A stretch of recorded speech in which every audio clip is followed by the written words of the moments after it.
va ramener la machine du coup, la petite dirt. J'ai attaché la remorque, on va aller chercher une 50 du coup, une derby. On va refaire une derby à la place.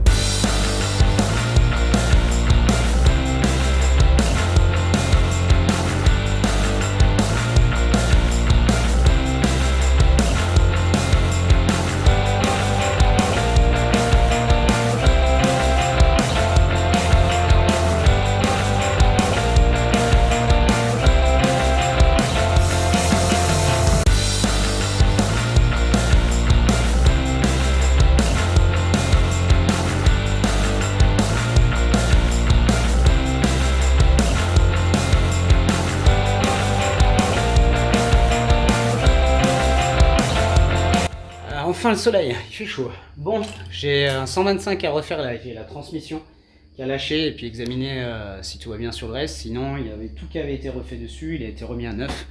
Voilà, un Grand Dink 125, ouais, remis à neuf, il y a eu la peinture, tout ça. Donc là, ça fait un petit moment qu'il tourne pas, il va falloir que je m'occupe de lui. Là, ce qui nous intéressait pour le coup, c'est la Derby, voilà, la 50 là. Donc il va falloir que je fasse l'état des lieux. Là on a un petit haut moteur Athena, 50 cm3. Le carbu c'est pas le bon, il nous faudra un 17.5, là c'est un 14. On n'a pas la chaîne.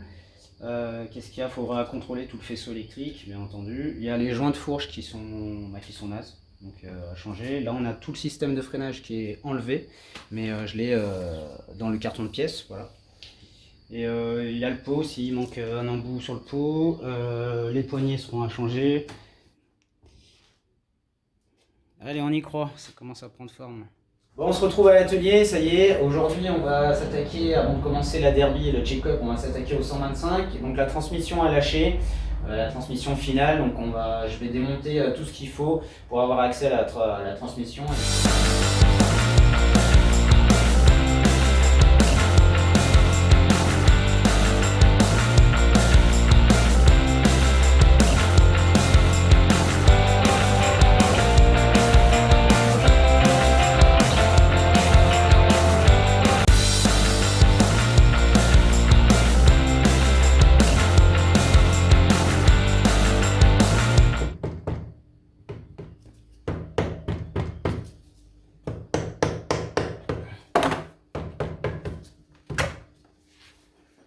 Ok, donc il restait de l'huile.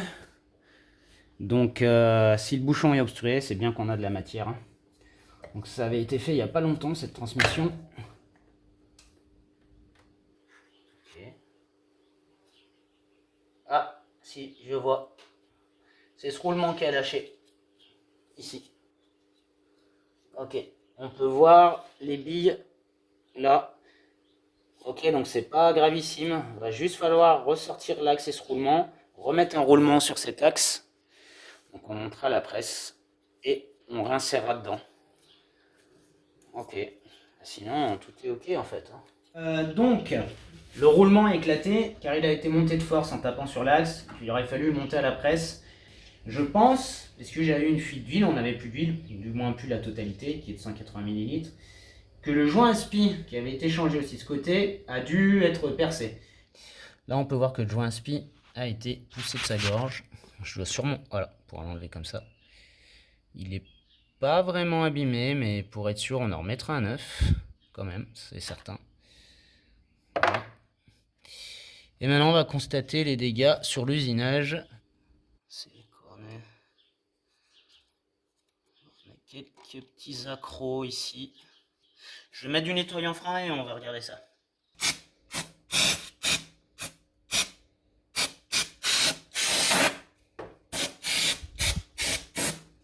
Bon. On a quelques petits accros, hein, très légers. Voilà. Donc sur cette zone, c'est pas très dérangeant. Le plus important, c'est vraiment ici. Là, ça reste la butée. Donc on va juste y gratter pour que ce soit plat. Et l'étanchéité, de toute façon, se fait ici.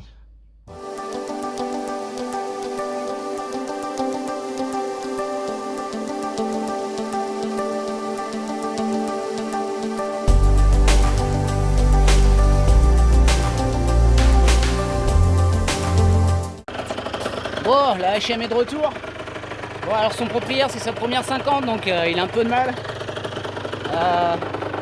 Il il avait cassé le bocal de frein. Voilà, alors que je l'avais déjà changé. D'ailleurs, il faut que je remette un poil là, je viens de faire les tests. La chaîne, bien entendu, était à retendre. Donc j'ai fait l'attention.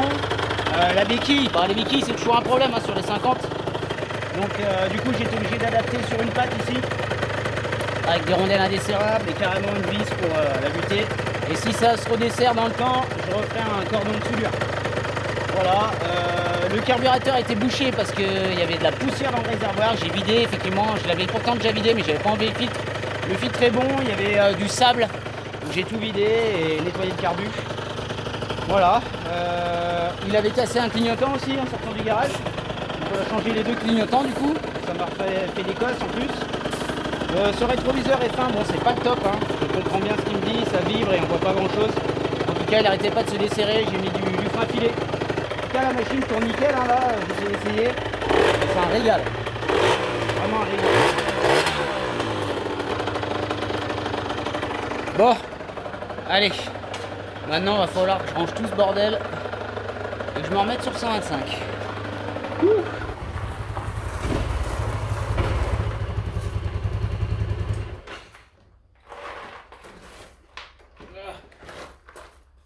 Allez, au boulot, bande de ramiers. Les roulements sont arrivés.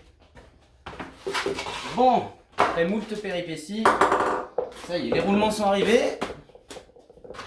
Donc j'ai pas eu le temps de m'occuper du 125 ni de la Derby pour l'instant, puisque la HM est revenue. Donc son propriétaire avait des petits soucis, il avait cassé le clignotant, le bocal de frein. C'est la première 50 en même temps, donc pas facile pour lui. Donc voilà, et j'ai dû lui remettre la béquille plus loin, parce que les béquilles c'est un vrai problème sur les 50. Donc j'ai dû vraiment adapter, faire un truc très costaud. Voilà, il est reparti bien content, la machine toute propre et encore mieux qu'avant. Donc on a reçu, donc j'ai pris roulement SKF, voilà, contrairement à celui qui était monté dessus, Made in China, et j'en ai eu pour 13,90 €. Donc maintenant ben, je vais démonter les carénages sur la machine et enlever le moteur. On va se poser le moteur à plat pour enfoncer l'axe bien à plat et on chauffera, on fera par dilatation. Et on va servir également de la presse pour monter le roulement sur la roue. Voilà. Et non pas en tapant, ce qui a valu malheureusement la casse du roulement, puisque l'axe tapait sur la bague intérieure et ça a détérioré le roulement.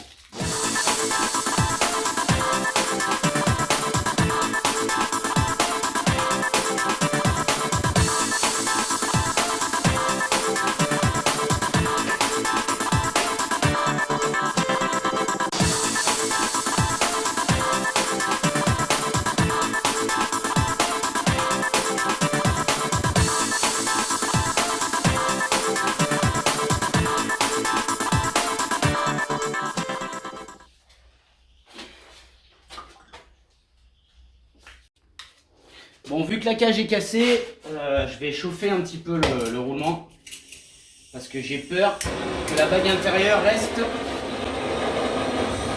Et là après c'est la merde. Ça va être disqueuse et on risque d'abîmer l'axe. Croisons les doigts. Ça ira.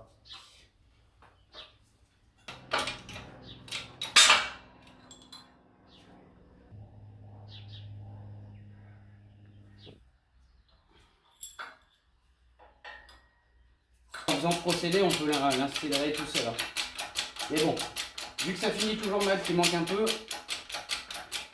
on va finir ça à la presse bien proprement, pas de tout sur le roulement. On est bien sur les portées là, intérieur, extérieur, sur les bagues, intérieur, extérieur.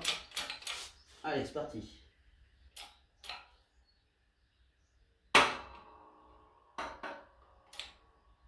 On y va tout doux à la fin. Quand même 12 tonnes de pression.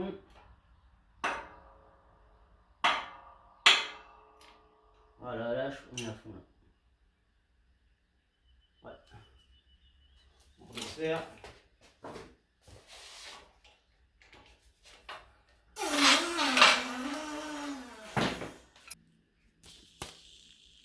SKF.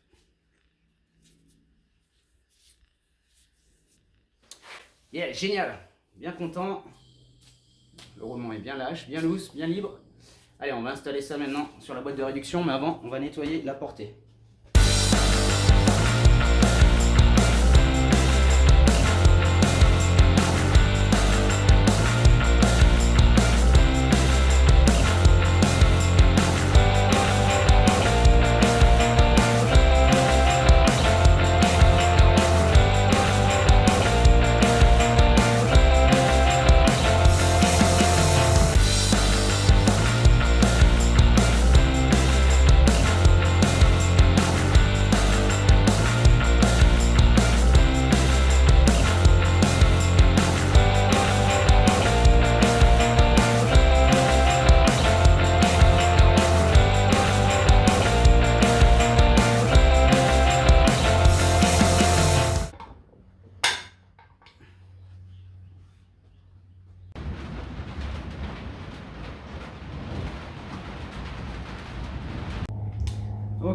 Allez, c'est cool.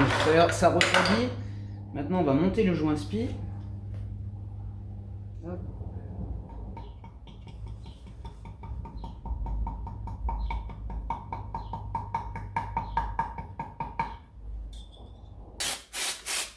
Ah, ce plan de joint il est très propre.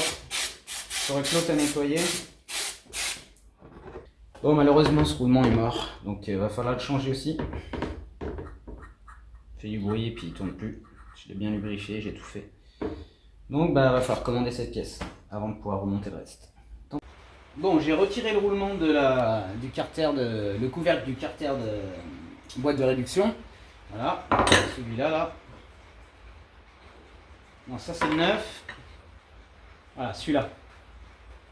Donc on peut voir, il s'arrête. Et là il est huilé, mais sinon il fait du bruit. Et là on peut voir le neuf. Un fag. Voilà.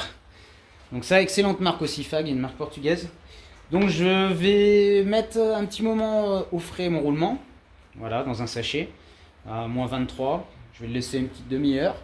Et après je reviendrai, je chaufferai la boîte de réduction, le couvercle. Et plouf, j'insérerai le roulement. Et on remonte la boîte de transmission. Et on remonte le scoot en espérant de le faire péter dans quelques heures. Allez, c'est parti.